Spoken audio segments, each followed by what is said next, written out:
Hello everybody, Pipe Man 1861 here. Yeah, I come to you folks with a kind of sad topic.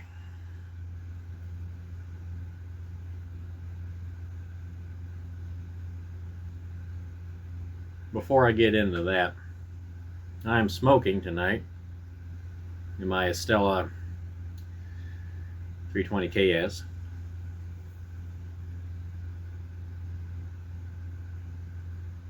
Some Sutliff Red Virginia crumble cake.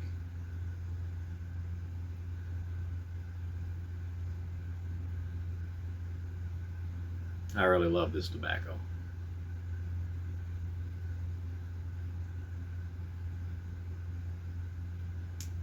Like smoking a packet of ketchup, and I love it.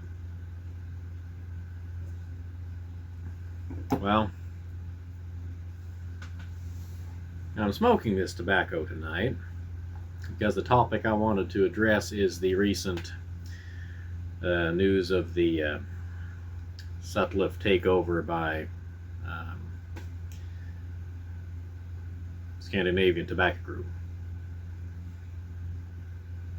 Sutliff, McBaron, whole shooting match.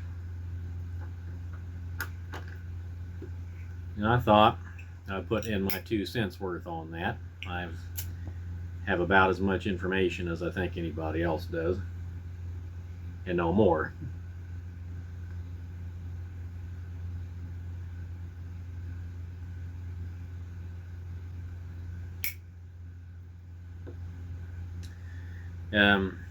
There's a lot of rumors going around. There's a lot of speculation. If you haven't yet, I would very strongly recommend that you go and listen to Get Piped Podcast's latest episode. I think it's still their latest episode.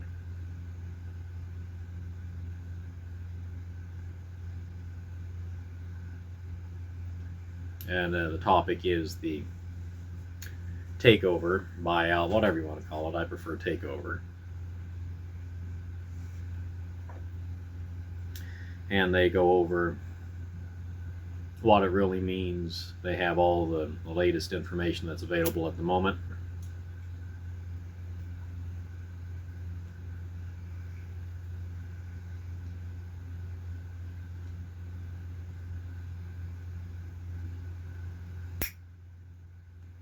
Stuff always was a bear to get lit, but once it's lit, it's fine.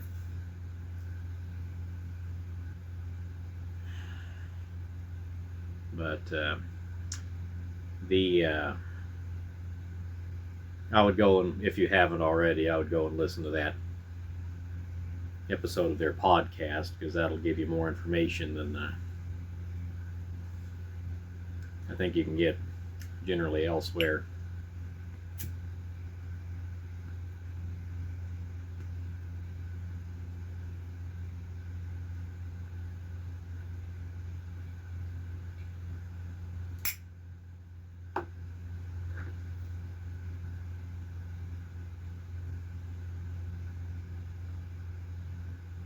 There we go. But I've listened to the podcast episode. I've done a little research on my own.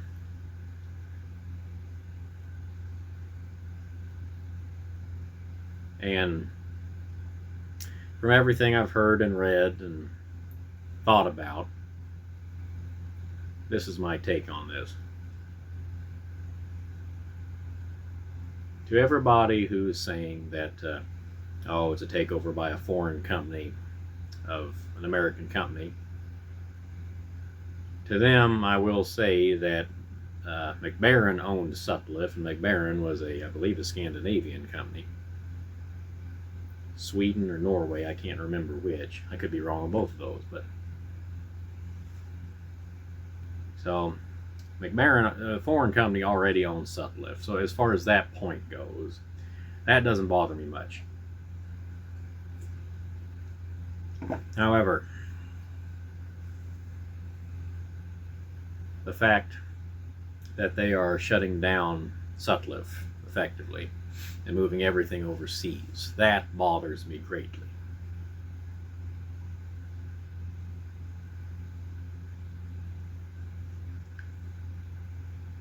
I don't know what all's going to change. The folks at Sutliff don't know what all's going to change as far as the blends that will be available going forward.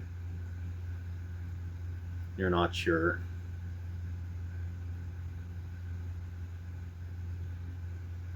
One thing's for sure, for those of you who like Mixture 79, that is definitely going away.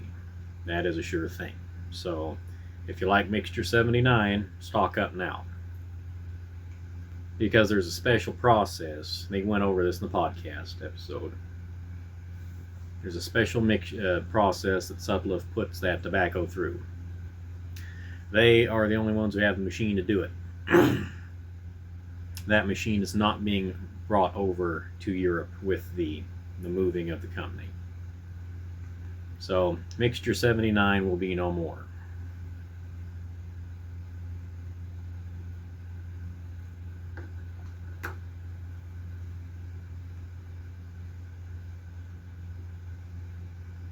I know that's not a widely liked tobacco, but if you do like it, I'm saying that right now, please stock up on it because it's not going to be available anymore.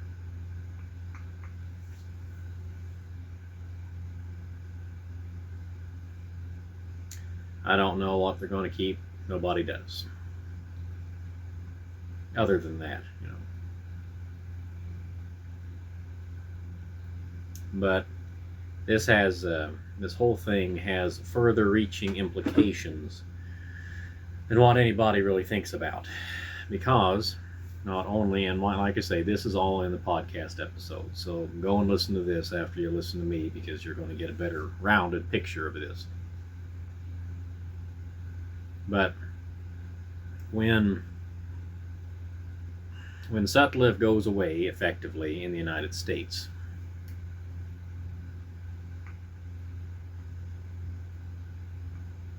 guess who blends the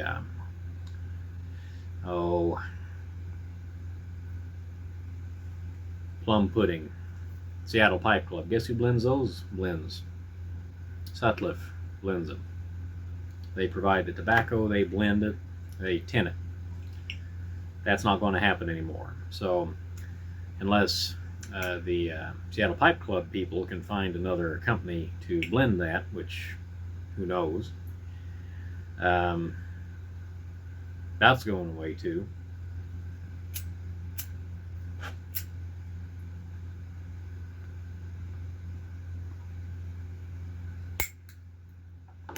There's a lot of small blenders, excuse me, sorry, stuff smokes a little bit wet, but there are a lot of small private blenders that get a lot of their components from Sutliff, including, believe it or not, Country Squire. And John David Cole told me that himself. So there you have it. So it's just because you don't like the blend Sutliff puts out, that doesn't mean you're not going to be affected. So bear that in mind. And I'm going to echo what the Get Piped guys said. Don't start panic buying. I would start slowly replenishing your, or slowly ordering some of your favorites over the next few months, because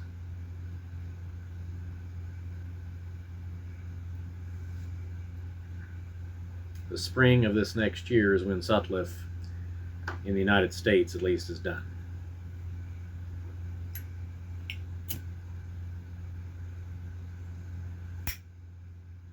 So you don't have a whole awful lot of time, but you do have time. So, and these tobaccos are going to continue to be produced up until that point. Like I say, don't panic buy, because we want to be fair about this. There's enough to go around at the moment, so let's be considerate of everybody and make sure everybody gets what they want. But this is time to start preparing. This is just like what happened to McClellan's several years ago.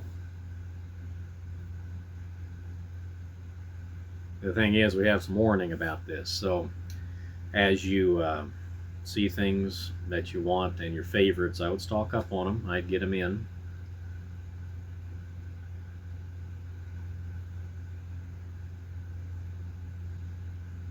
Because who knows whether you can get them anymore. And they may not go away right away. They may continue to blend things for a couple years, or they may continue to blend them forever. But there is going to be quite a few things that go away. So,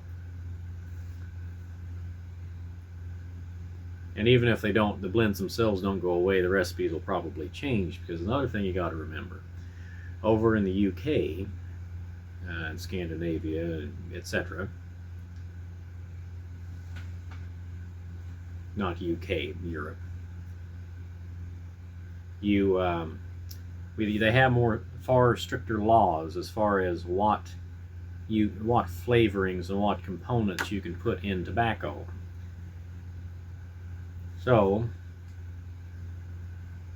even if they still make the blends, they very well may be greatly altered because they cannot use the same components over there for blending that they can over here.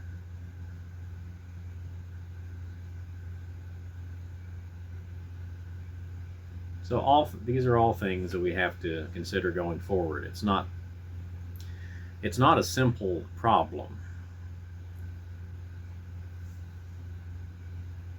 It's multifaceted, to be certain.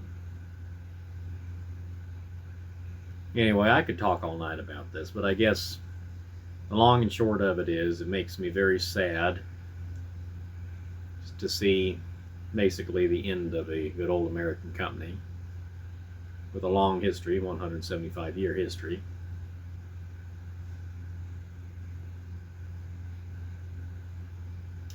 And it makes me sad that this is going to cause so many issues in the tobacco industry, especially in the pipe industry.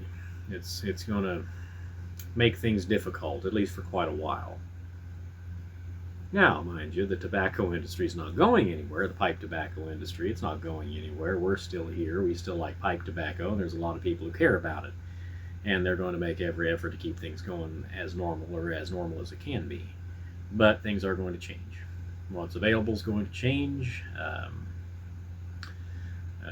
Probably some prices are going to change of certain things because they can't get it from Sutliff anymore, these blenders. So they might have to go with a little bit of a more expensive source in order to get it. So, all things to consider going forward. So, makes me sad. It's not the end of the world, but it is very sad.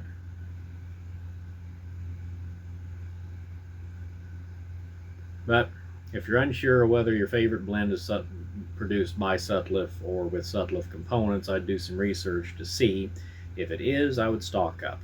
And that way you can just sit back and relax and not worry about it. But it is very sad.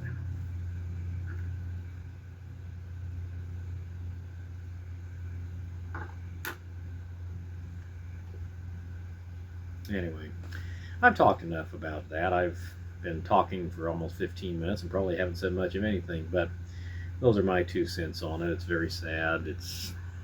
But it's part of life. Nothing we can do about it, except for keep appreciating pipe smoking, be supportive of your local tobacconists and not so local tobacconists, and be kind and considerate to one another going forward as far as avoiding beating each other up over blends, trying to get blends. We don't want any Black Friday tramplings going on now. So anyway, everybody, I'm going to let you all go. I'm going to finish enjoying this pipe. This is Pipe Man, 1861, saying goodbye, good luck, may the good Lord take a liking to you. I'll see you all again real soon, and as always, happy smoking. And thank you, Sutliff, for everything you've done for the tobacco and pipe community for so many years. And you will be gone, but you are not forgotten. Thank you, folks. Bye now.